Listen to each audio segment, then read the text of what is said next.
لیکن آج اتنے دنوں بعد بھی اس کے اتنے التفات غربت پر وہ ساکت و جامد تھا۔ حسنل کے پندار کو ٹھیس لگی۔ ہاں، سب کچھ اپنی جگہ بالکل درست، مگر وہ مسکرا کر تو دیکھ سکتا تھا۔ مگر چہرے اور ہاتھوں پر لوشن ملوا لینے کے بعد بھی وہ کرسی پر جا بیٹھا۔ حسنل کے چہرے پر سنجیدگی آ گئی جو تھوڑی دیر بعد پریشانی میں بدل گئی۔ ٹرالی اس کی پسندیدہ چیزوں سے بھری ہوئی تھی اور وہ کھا تو رہا تھا، مگر کہاں وہ پکا انگریز کانٹے چھری اور نیپکن کے ساتھ کھانے والا، اور کہاں اس نے مزار کی سیڑھی پر بیٹھے فقیر کی طرح لقمہ توڑا تھا اور منہ میں رکھا تھا۔ اس نے حسنل کے بڑھائے ٹوسٹ پر جیم انگلیوں سے اٹھا کر رکھا تھا، جس میں سے کچھ انگلیوں کی دراروں سے بڑا، تو اس نے ہاتھ کی پشت چاٹ لی اور اس نے اتنے لوازمات میں سے کچھ بھی نہیں اٹھایا، بس ٹوسٹ اٹھاتا رہا پورے 6۔ حسنل شوق میں تھی ورنہ ٹوکتی۔ بہت سے مسائل کے ساتھ ایک یہ بھی ہوا کہ اسے کھانا ہضم نہیں ہو رہا تھا، الٹی ہو جاتی تھی۔ آپ کے لیے نیا فون لائی تھی میں۔ وہ مزید نہ کھائے، حسنل نے دھیان بٹانے کو کہا۔ میں نے اس میں تمام نمبر فیڈ کر دیے ہیں، آپ چیک کر لیں۔ اس نے اس کے ہاتھ ٹشو سے صاف کر کے ان میں موبائل دے دیا۔ موسیٰ کا دھیان پلٹ گیا۔ موبائل کی بڑی سی اسکرین چھونے سے کھل گئی۔ اس پر حسنل، موسیٰ اور ایمانے کی خوبصورت تصویر نمایاں تھی۔ ایمانے، اس نے چوکنے انداز میں پوچھا۔ اسکول۔ حسنل کے چہرے پر نرمی پھیل گئی۔ موسیٰ نے نمبر لسٹ کھول لی۔ سب سے پہلا نام احمد غفار کا تھا۔ موسیٰ کو بہت زور دینے پر بھی یاد نہیں آئی یہ کون شخص ہے۔ نام جانا پہچانا تھا۔ حسنل تیار ہونے چلی گئی تھی۔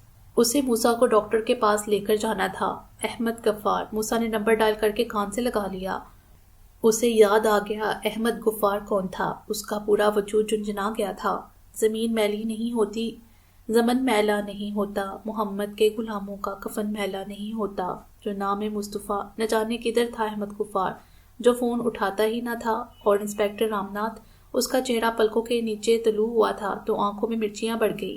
رام ناتھ اس کا سب سے بڑا استاد یا نفاذ، جو سبق اسے دیا جسے حاصل مطالعہ وہ پہلے کبھی نہیں پڑھا، اور جو سوال اس نے اٹھائے، جو رویہ اس نے اپنایا۔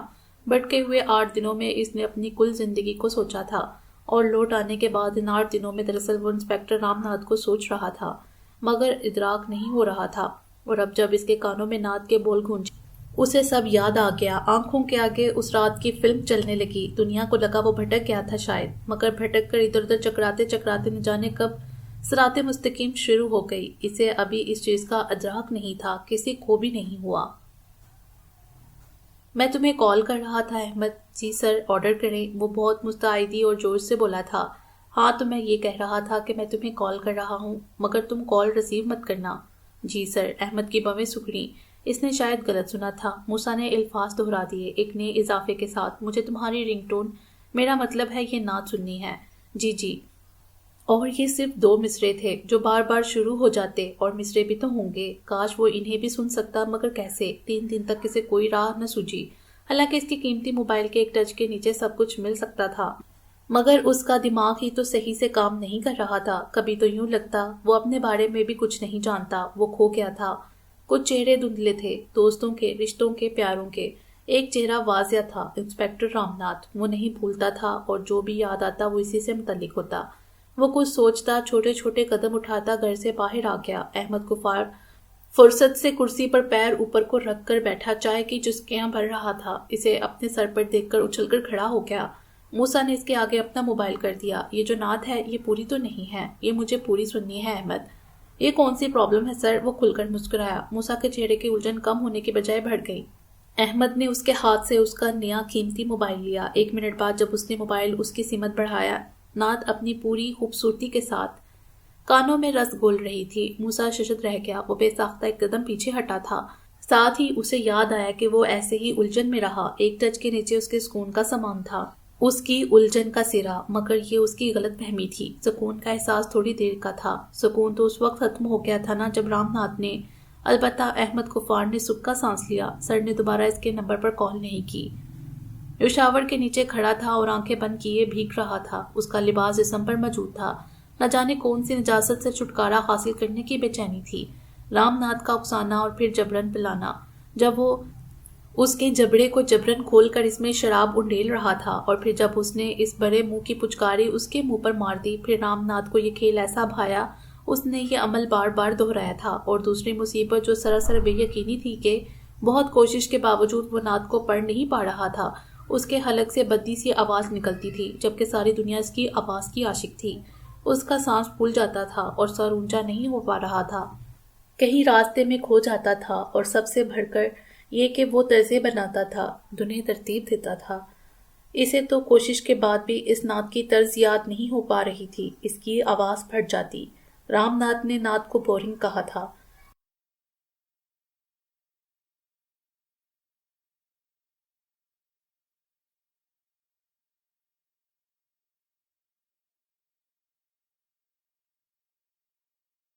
اس نے موسیٰ سے بجن گوایا تھا۔ کاش وقت پلٹ سکتا تو وہ رام ناتھ کے منہ کو کس کے الٹے ہاتھ کا جھاپڑ دے دیتا، اسے زمین پر گرا کر اس کی گردن کو اپنے جوتوں کی ایڑی سے مسل دیتا۔ لیکن وہ تو بہت بعد کی کہانی ہے، ابھی تو اسے خود کی صفائی کرنے کی فکر تھی۔ ایسا کیا کرے کہ جسم صاف ہو جائے؟ اس نے اپنے چہرے پر زور زور سے ہاتھ ملے جیسے رام ناتھ کی پچکاریاں ہٹا رہا ہو۔ تو ایسا کیا کرے کہ چہرہ صاف ہو جائے اور روح؟ وہ چونکا تھا، شاور سے مسلسل پانی بہہ رہا تھا۔ سیاہ شیشوں والے پراڈو سیاہ تار کوڑ پر پھسلتی جا رہی تھی۔ حسن الباب کی سوچوں کی رفتار گاڑی کی رفتار سے کہیں زیادہ تھی۔ وہ الجھی نڈال پریشان اس یقین کے ساتھ جلد از جلد منزل پر پہنچ جانا چاہتی تھی کہ وہاں اس کا دل ہلکا ہوگا، وہ سب کہہ سکے گی جس نے اس کے راتوں کی نیند اور دن کا سکون برباد کر دیا تھا۔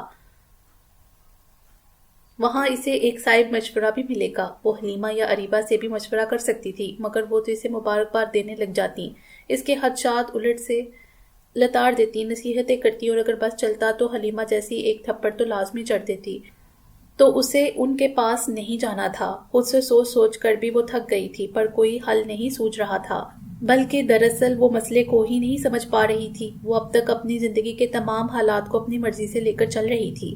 اس نے ہر فیصلے پر عمل اپنے فائدے نقصان کو دیکھتے ہوئے کیا تھا، مگر اس بار چونکہ معاملہ کلیئر نہیں تھا، اس لیے وہ اپنے خدشات کو مل بیٹھ کر بانٹنا چاہتی تھی۔ اور اس کے علاوہ اگر موسیٰ کو کوئی جانتا تھا تو وہ ایک ہی ہستی تھی۔ میں تمہیں فون کر دوں گی 2 گھنٹے تک۔ اس نے سر اٹھا کر مذکورہ فلیٹ کی گیلری کو کھوجا۔ وہ جو فلموں میں ہوتا ہے نا، ایک شخص بچھڑ گیا پھر لوٹ آیا، وہ ہوتا وہی شخص ہے، رنگ روپ شکل، مگر کچھ ان کا سا نادیدہ سا ہوتا ہے جو مستقل احساس دلاتا ہے کہ یہ وہ شخص نہیں، بیس بدل کر آیا ہے، ہو بہو ویسا، مگر کچھ فرق، کچھ کمی سی۔ مجھے لگتا ہے میں کسی اور شخص کے ساتھ رہ رہی ہوں، یہ آدمی موسیٰ نہیں ہے جیسے۔ حسن المآب نے بہت موزوں الفاظ جوڑ کر پیراگراف ترتیب دیا تھا۔ تمہیں غلط فہمی ہوئی ہوگی ہنی۔ غلط فہمی؟ کیسی غلط فہمی؟ ایک ماہ ہونے والا ہے، ان کا کھانا پینا سونا جاگنا بولنا، بلکہ بولنا کیا، وہ تو یوں خاموش رہتے ہیں جیسے مجرم ہوں۔ خاموش؟ سب بدل چکا ہے، موسیٰ کی زندگی بالکل الٹ ہو رہی ہے جیسے۔ مجھے تو ایسا محسوس نہیں ہوا۔ ایک ٹف ٹائم گزارا ہے اس نے۔ زندگی اور موت کو اپنے اوپر جیتتا ہارتا دیکھنا کتنا تکلیف دہ ہو سکتا ہے۔ دھیرے دھیرے نارملٹی کی طرف لوٹ آئے گا۔ میں بیوی ہوں شہر، اس نے ناگواری سے جتاتے ہوئے اس کا جملہ کاٹا تھا۔ آئی نو ڈیڈ، شہرزاد نے طویل ٹھنڈی سانس لی۔ یہی تو زندگی کی سب سے بڑی ہار تھی، کاش وہ جیت پاتی۔ ایک جنبش سے واقف ہوں، وہ کس وقت کیا چاہتا ہے، اسے کس چیز کی طلب ہے، میں اسے پا لینے سے پہلے ہی اسے پوری طرح واقف تھی شہر۔ اس کی آواز خود کلامی میں بدل گئی۔ اور میں اسے پائے بغیر تم سے زیادہ جاننے کا دعویٰ کر سکتی ہوں حسن المآب۔ شہرزاد کا دل محسوس کیا، مگر میرے اس دعوے کی کیا حیثیت، کیا مقام، کیا عزت۔ وہ خاموش ہو گئے ہیں، بالکل خاموش، اتنے بے زر کے احساس نہیں ہوتا وہ گھر میں ہیں کہ نہیں۔ سب جانتے ہیں وہ اپنی ماما پاپا کا ذکر نہیں کرتے، پسند ہی نہیں کرتے، اور پتہ ہے 3 دن پہلے ایک بہت پرانی شاید بچپن کی تصویر اپنے سامنے رکھے رو رہے تھے شہر، بچوں کی طرح بلک بلک کر، ہچکیوں سے، بیچ میں کچھ نہ کچھ بول رہے تھے۔ کبھی کہتے ہیں مجھے معاف کر دے، میں آپ کو معاف کرتا ہوں۔ مجھے نہیں پتا کہ ان کے درمیان کیا مسائل رہے ہوں گے، لیکن میں اتنا ضرور جانتی ہوں کہ بابا محی الدین سہگل ممی کو پسند نہیں کرتے تھے، اور انہی کی وجہ سے ڈیڈ کو بھی۔ لیکن کیوں، کس لیے، میں نے کبھی اس بارے میں نہیں سوچا، نہ پوچھا۔ میں ایسا کوئی کام نہیں کرنا چاہتی جو موسیٰ ناپسند کرتے، یا وہ بولتے بولتے تھک سی گئی۔ لیکن وہ مجھے اگنور کر رہے ہیں۔ اس کی آواز بوجھل ہو گئی۔ تمہارا وہم ہے۔ شہرزاد کو عجیب سا سکون محسوس ہوا۔ نہیں، حسنل نے کھنگار کر گلا صاف کیا۔ اب کیا کہوں، وہ ہچکچاہٹ کا شکار تھی۔ جب سے وہ آئے ہیں، وہ ٹھنڈا سانس لے کر چپ ہوئی۔ جب سے وہ آئے ہیں انہوں نے مجھے چھوا تک نہیں۔ اس نے تیزی سے کہہ کر جان چھڑائی۔ شہرزاد کے جسم پر پھوار سی پڑی۔ ایسا کیوں؟ پتہ نہیں۔ حسنل انگلیاں چٹکنے لگی۔ یوں لگتا ہے انہیں ایمانے کے علاوہ کچھ یاد نہیں۔ وہ مجھ سے باقاعدہ نظریں چڑھاتے ہیں اور ان کا رویہ میں وضاحت نہیں دے سکتی۔ وہ گھنٹوں خاموش رہتے ہیں، خالی نگاہوں سے ٹکٹکی باندھ کر غیر مرئی چیزوں کو گھورتے ہیں، جیسے کسی نے جادو کی چھڑی پھیر دی ہے۔ وہ بدل گئے ہیں شہر۔ حسن تیز تیز بولنا شروع ہو گئی۔ کھانے کی ٹیبل پر جو مرضی رکھ دو، سوچ سوچ کر نوالا منہ میں ڈالتے ہیں۔ شیف کو اپنی نوکری خطرے میں نظر آ رہی ہے۔ میں نے چیک کرنے کے لیے پالک پنیر کی جگہ فرائی بھنڈی سے پلیٹ بھر دی۔ ساکت نظروں سے نوالا ہاتھ میں پکڑ کر اندھا دھند منہ میں ڈالتے رہے۔ بے حد چھوٹے نوالے، اور پانی کے گلاس کو ہاتھ میں پکڑے گھورتے ہیں۔ شامی کباب کھا لیا، مرچوں کی عادت نہیں ہے نا؟ ذرا سا چونکے پھر کباب کو ہاتھ میں پکڑ لیا۔ کچھ لمحے دیکھتے رہے پھر کھانے لگے۔ انبلیویبل۔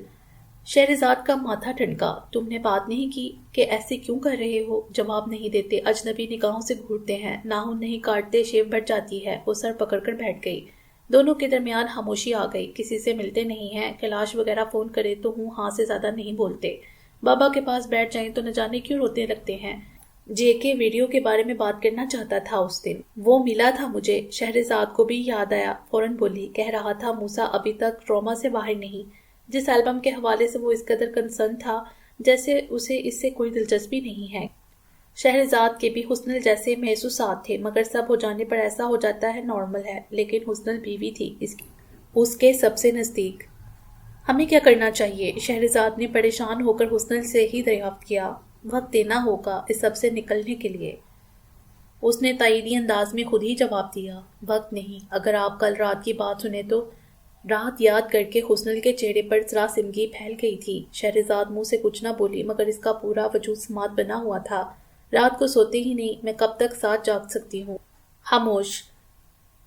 ناک متوجہ کرنے پر بھی رد عمل ظاہر نہیں کرتے، لیکن کل مجھے سوتے سے جگا دیا۔ میرے پیروں کے پاس کھڑے ہو کر چادر کھینچ رہے تھے۔ شہرزاد کے جسم میں سنسنی پھیلی۔ حسن کیا سنانے والی تھی؟ ہنی، ہنی اٹھو، اٹھو تو۔ وہ دھیمی مگر عجلت بھری آواز میں پکار رہا تھا۔ وہ ہڑبڑا کر اٹھ بیٹھی۔ گہری تاریکی، سامنے بڑی کھڑکی پارٹوں پارٹ کھلی تھی اور سفید جالی دار پردے ہوا سے پھڑپھڑا رہے تھے۔ کیا ہوا؟ وہ سخت تجمبے اور کسی حد تک خوف سے موسیٰ کو دیکھ رہی تھی۔ تاتا تم نماز نہیں پڑھو گی؟ اس کا سوال جھجک سے بھرپور تھا اور ہاں سننے کا متمنی بھی۔ نماز؟ کھڑکی کے باہر کی تاریکی، ابھی نماز کا وقت؟ اس نے سائڈ لیمپ جلا کر گھڑی پر نگاہ ڈالی۔ 3:45 کا عمل تھا، ابھی وقت نہیں ہوا۔ وقت سے پہلے نماز نہیں پڑھ سکتے کیا؟ پڑھ تو سکتے ہیں، لیکن ابھی کیوں؟ اس نے پیر نیچے کر کے سلیپر ٹٹولے۔ مجھے نماز پڑھنی ہے۔ حسن المآب۔ موسیٰ نے بہت دقت سے مگر پھر کمان سے نکلے تیر کی طرح تیزی سے جملہ مکمل کیا۔ اذان میں وقت ہے، مگر آپ پڑھ لیں۔ تہجد پڑھ سکتے ہیں 2 رکعت۔ تم میرے ساتھ پڑھو گی؟ میں پڑھ لوں گی، پڑھ لیتی ہوں، اس نے نرمی سے جواب دیا، مگر وہ بے حد حیران اور خوف زدہ تھی، پتہ نہیں کیوں۔ کپڑے تبدیل کرتے، وضو کرتے وہ سخت حیرت کا شکار تھی، مگر اس نے خود کو قصداً نارمل رکھا تھا۔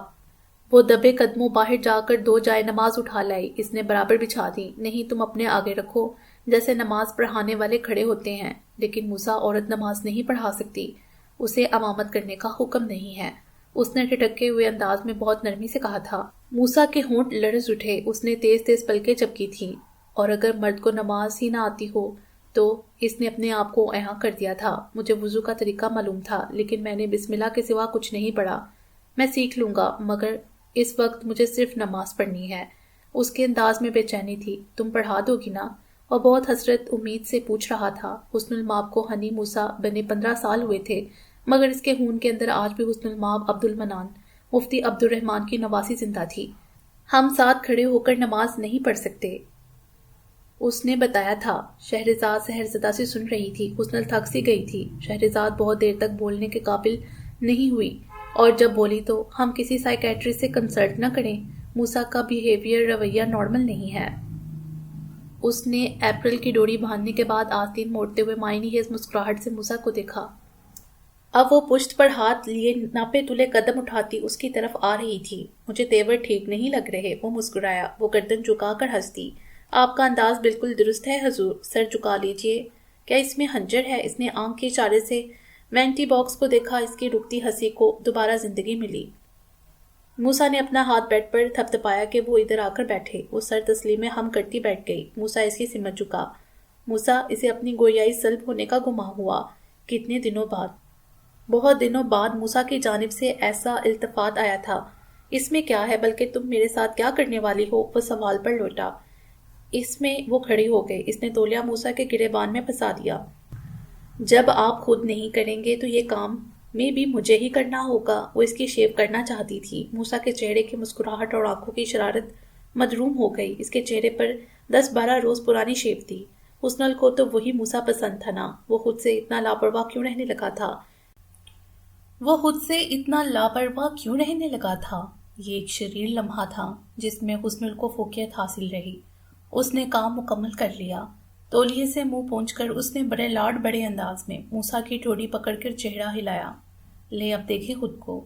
اس نے دوسرے ہاتھ میں آئینہ تھاما اور خود موسیٰ کے پیچھے ہو کر اس کے شانے سے اپنا چہرہ نکال کر خود بھی آئینے میں دیکھنے لگی. اس کا چہرہ فاتحانہ تبسم و خوشی سے سجا ہوا تھا. موسیٰ اس کی خوشی میں خوش ہو رہا تھا. آئینے میں نظر آتا اس کا حسن. جہاں سو اللہ اللہ وہ اپنے کارنامے پر نازا تھی. مگر نہ جانے کیوں موسیٰ کی آنکھیں بجھ گئیں. چہرہ اتر گیا. اس نے یکدم آئینہ رکھ دیا. حسنل کو دھچکا لگا.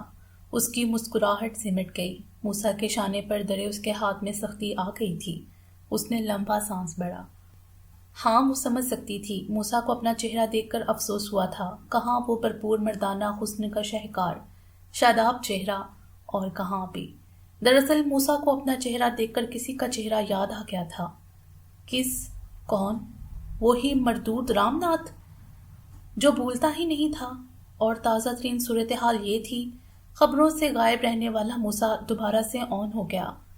بات تھی ہی اتنی عجیب یا ناقابل یقین. حسنل تو اسی تفریق میں اٹک گئی. اور پھر جب ہوش سنبھالا.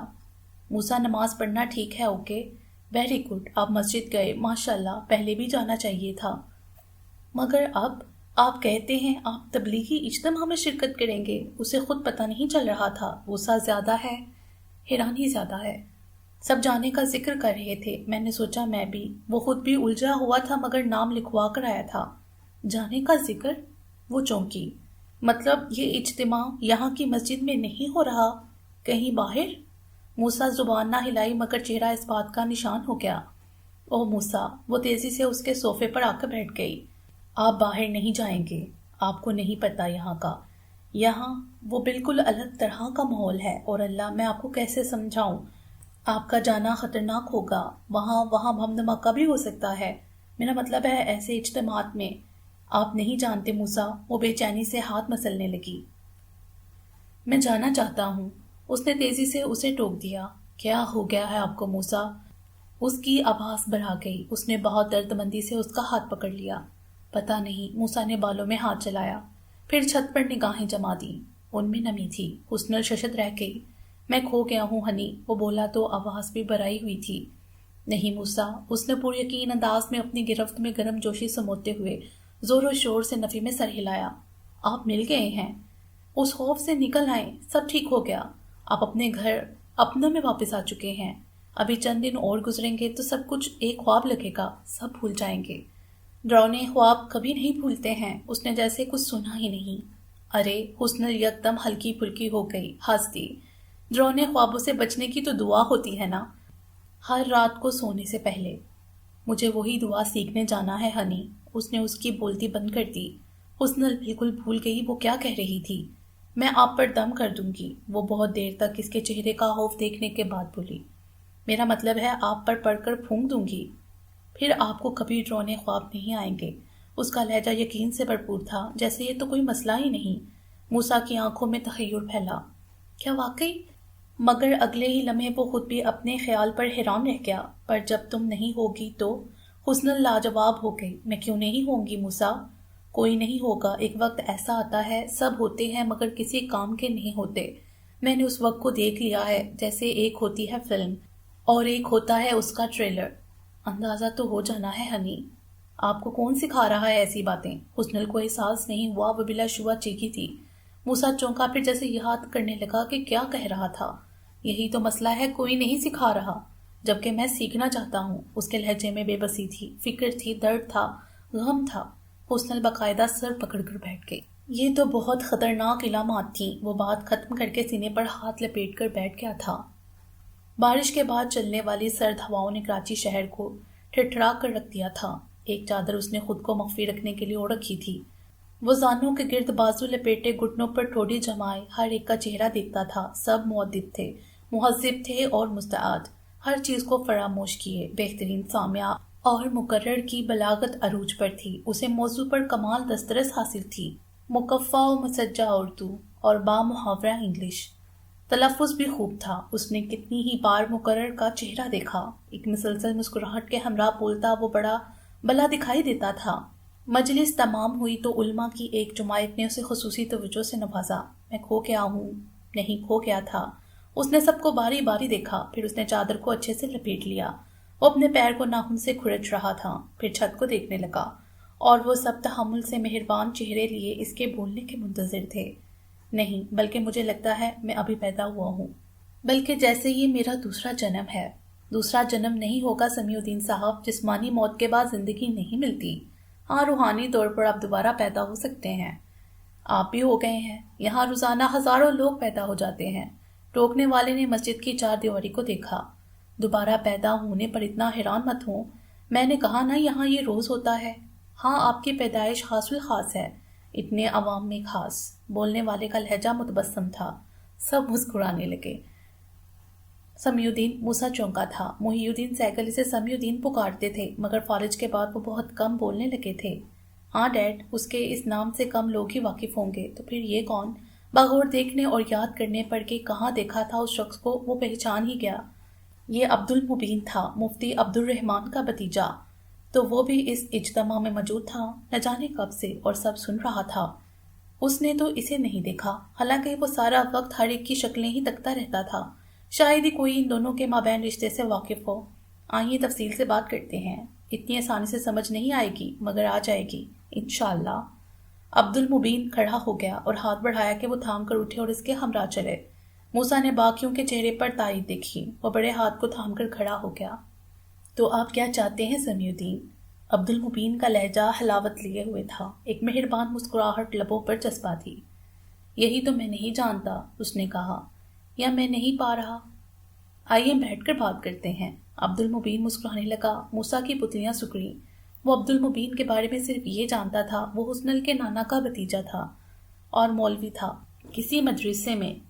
یہ بات البتہ وہ نہیں سمجھ پایا کہ ہنی ان سے ملنے میں متعمل تھی یا وہ لوگ ان سے ملنا پسند نہیں کرتے تھے.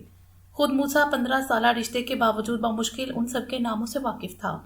ملنا جلنا عید بقر عید میں بھی نہ ہونے کے برابر تھا، اور وہی عبد المبین اسے ہاتھ سے پکڑ کر لے آیا تھا.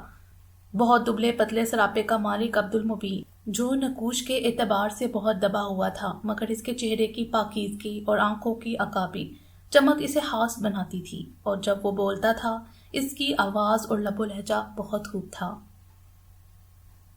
ایک مبلغ ہونے کے حوالے سے یہ بہت بڑی خوبی تھی. جب وہ بولتا دل میں گھر کرتا تھا. چند جملوں میں ہی معنی آفرین مکمل جواب پیش کر دیتا تھا، اور اس سے بڑھ کر وہ سامنے والے کو تحمل سے سننے کا حوصلہ رکھتا تھا. بلا سبب ٹوکتا نہیں تھا. ملنا ملانا نہیں تھا، مگر رشتہ تو تھا نا. کان کھلے رکھنے ہی پڑتے تھے. خبریں مل ہی جایا کرتی تھیں. لہو و لعب میں ڈوبا ایک گانے والا. قیامت اس سے بڑھ کر اور کیا ہوگی. تایا جان مفتی عبید الرحمان اسے حسن المآب کے لیے چنا کیوں کیسے؟ گھر والوں کو تو بس اطلاع ملی تھی. کوئی بات تھی بھی تو وہ اندر ہی اندر دبا دی گئی. عبد المبین کا کوئی جذباتی لگاؤ نہیں تھا، مگر ہوش سنبھالنے سے لے کر جوانی تک سنا تو تھا حسن المآب کا نام اس کے ساتھ لیا جاتا. تو پھر اسے اچانک ادب نے سوال کی اجازت نہیں دی، ورنہ تو اندر تلاطم برپا ہو گیا تھا. جب حسنل کے رخصت ہونے کے بعد نانا جان سب کے سوالوں سے جان چھڑوا کر کتب خانے میں بند ہو گئے تھے اور رونے لگے. وہ سر سے ٹوپی اتار کر اس پر بے آواز ہاتھ مارتے تھے اور نہ جانے کیا کہتے تھے. وہیں عبد المبین بھی دم سادے بیٹھا تھا. وہ تو بے وقوف کم عقل بچی تھی، کچھ ضدی. مجھے عقل کرنا چاہیے تھی. ایسی جلد بازی عبید الرحمان، کیسے سامنا کروں گا میں کل کو اس کا. مجھے اسے پیار سے سمجھانا چاہیے تھا. وہ سر پر ہاتھ رکھ کر بیٹھ گئے تھے. عبد المبین دبے قدموں باہر نکل آیا. تو کوئی نہ کوئی بات تھی، لیکن اس رات کے بعد دوبارہ کسی نے ان کی زبان اور انداز سے کسی پچھتاوے کا تذکرہ نہ سنا. ہاں، وہ حسنل کا تذکرہ کم کرتے تھے یا سرد آہ بڑھ کے رہ جاتے تھے. موسیٰ کو دیکھ کر عبد المبین نے ایک ہی بات سوچی تھی. موسیٰ جیسے تو ارمان ہوتے ہیں، خواب ہو سکتے ہیں، اور حسنل ہی نے تو ایک بار کہا تھا عبد المبین جیسے لڑکے آؤٹ آف فیشن ہیں. وہ ایک عرصے تک اس بات کا مطلب نہیں سمجھ سکا تھا۔ حسنل کو فیشن میں ان لڑکا مل گیا تھا اور وہ کہہ رہا تھا کہ وہ بھٹک سا گیا ہے، اسے سکون نہیں مل رہا، دراصل اسے راستہ نہیں مل رہا تھا۔ اور ایسے لوگ بڑے آسان شکار ہوتے ہیں، جس راہ پر چاہے ڈال دو، خود کش جیکٹ پہن کر خود اپنے ہی گھر پر حملہ کر دیتے ہیں۔ عبد المبین کو اپنے کندھے پر بھاری ذمہ داری محسوس ہوئی کہ وہ اسے بھٹکنے نہ دے اور ہاتھ پکڑ کر گھر تک چھوڑائے۔ اس نے اپنی سب مصروفیات پر سے پشت ڈال دی، اسے موسیٰ کی ہر بات کو سننا تھا۔ اب کیوں پریشان ہے سمیع الدین؟ ساتھ ہی اس نے شیشے کی خوبصورت کیتلی سے قہوہ کپ میں انڈیلا۔ موسیٰ کے ماتھے پر تیوریاں پڑ گئیں، اسے خیالات مجتمع کرنے میں بڑی مشکل کا سامنا تھا۔ میں سوچتا ہوں اللہ نے مجھے ایسے پھنسا کر موت کا منہ دکھا کر بچایا کیوں؟ جب مرنا ہی تھا تو وہیں مر جاتا، جو دوبارہ کیوں بھیجا گیا یہاں سب کے بیچ؟ دنیا کو ابھی آپ کی ضرورت ہوگی موسیٰ۔ دنیا کو کسی کی ضرورت نہیں ہوتی، کسی کے ہونے نہ ہونے سے دنیا کے کام نہیں رکتے، دنیا کو فرق نہیں پڑتا۔ وہ ناراضگی سے گویا ہوا۔ صحرا کے دنوں نے اس پر دنیاوی رشتوں کی حقیقت کھول دی تھی۔ بات تو یہ 16 آنے درست ہے، مگر آپ کا وقت ابھی باقی تھا، اسی لیے آپ کو صرف جسمانی نہیں روحانی طور پر بھی نئی زندگی ملی ہے۔ روحانی زندگی وہ کیا ہوتی ہے؟ اس کے سوال پر اکڑ بن نمایاں تھا۔ اور کیوں ملی ہے؟ کیوں کا جواب تو میں ابھی آپ کو نہیں دے سکتا، لیکن دوں گا ضرور۔ عبد المبین نے انگشت شہادت اٹھا کر عہد دیا، مجھے یہ زندگی نہیں چاہیے، یہ جو آپ نے کہی روحانی زندگی۔ میں اپنی پچھلی زندگی سے بہت خوش تھا، وہ بہت اچھی پرسکون اور شاندار زندگی تھی۔ وہ تو آپ اسی کی طرف لوٹ جاتے، ادھر کیوں آ نکلے؟ یا کسی نے بھیج دیا ہے؟ عبد المبین کے لبوں کا تبسم نہیں جاتا تھا۔ موسیٰ کو الجھن ہوئی۔ ہاں، سوال میں دم تھا، وہ کیوں ادھر آیا تھا؟ یہ اتنا مسکراتا کیوں ہے؟ کیا یہ بہت خوش اور مطمئن ہے زندگی سے؟ عبد المبین نے قہوے کی چسکی لی، پھر اسے متوجہ کیا۔ قہوہ ٹھنڈا ہو رہا تھا۔ موسیٰ چونکا۔ سیاہی مائل سنہرا محلول، اسے قہوہ کچھ خاص پسند نہیں تھا۔ کھانے پینے کے معاملے میں بڑا نازک مزاج تھا، ملاح کا نفاست پسند، باریک بین۔ اس نے گردن گھما کر مسجد کی خاموش پاکیزہ فضا کو دیکھا۔ دل فریب ٹھنڈی ہوا، سفید فرش، شیشے کی پیالی میں قہوہ، مسکراتے چہرے والا عبد المبین۔ بیک وقت منظر بدل گیا۔ بان کی کھڑی چارپائی پر پڑا اس کا جسم، اس کی اپنی قے سے اکڑا کالر اور گریبان، اور تعفن چھوڑتی پینٹ، چارپائی کی بنائی سے نیچے ٹپکتا پانی اور غلاظت اور اوندا پڑا پیالہ، اور شیشے کی بوتلیں اور سرخ مشروب، اور رام ناتھ کا مردود چہرہ جب وہ ناچ رہا تھا۔ ہاں تو رام ناتھ نے اس کی زندگی کا چین و سکون لوٹا تھا، اسی کی وجہ سے تو وہ یہاں آ کر بیٹھ گیا تھا، زندگی سے قرار لوٹ لیا تھا، دربدر کر دیا تھا۔ اس نے وحشت میں گر کے پیالی اٹھائی اور رکھ دی، اس کی سانسیں اتھل پتھل ہو گئی تھیں۔ اس نے کچھ آگے ہو کر عبد المبین کا ہاتھ پکڑ لیا۔ میں مسلمان ہونا چاہتا ہوں۔ جی؟ عبد المبین بنچکا رہ گیا۔ نہیں، مسلمان نہیں ہونا، مجھے بس دین کو جاننا ہے، بس اتنی سی نالج کہ میں رام ناتھ کے سوالوں کے جواب دے دوں۔ مسلمان تو میں ہوں۔ اس نے یقین سے اپنے کہے کی تصدیق کی، مگر مجھے رام ناتھ کے آگے مسلمان کو ایکسپلین کرنا نہیں آیا۔ آپ سمجھ رہے ہیں نا میں آپ کیا کہنا چاہتا ہوں؟ اس کے انداز کی عجلت و تندوہی بالکل دھیمی ہو گئی۔ وہ ایک بار پھر قابل رحم لگنے لگا تھا۔ عبد المبین کی اکڑ جانے والی سانس بحال ہوئی۔ رام ناتھ کون ہے؟ رام ناتھ؟ موسیٰ کے چہرے پر حیرانی آ گئی۔ اور آپ اسے کیوں ایکسپلین کرنا چاہتے ہیں؟ وہ جو باتیں کرتا تھا میرے پاس ان کے جواب نہیں تھے۔ پھر اس نے میرا مذاق اڑایا، وہ مجھ پر ہنس رہا تھا اور سارے مسلمانوں پر ہنس رہا تھا۔ وہ مجھ سے پروفٹ نبی صلی اللہ علیہ وآلہ وسلم کی لائف کے بارے میں اور اسلام کے بارے میں پوچھ رہا تھا۔ مجھے آنسر آتے ہی نہیں تھے۔ اس نے profit piece be upon him کے بارے میں باتیں کی، مجھے وہ بھی۔ آپ پروفٹ مت کہیں موسیٰ، عبد المبین نے توضیح ضروری سمجھی۔ موسیٰ کی آنکھوں میں درشتگی آ گئی، سرنفی میں ہلا۔ رام ناتھ بار بار ان کا نام لے رہا تھا، مجھے اس کے منہ سے ان کا نام سننا اچھا نہیں لگ رہا تھا۔ میرا دل چاہا اس کا منہ توڑ دوں، مگر میں ہل بھی نہیں سکا۔ وہ رونا شروع ہو گیا۔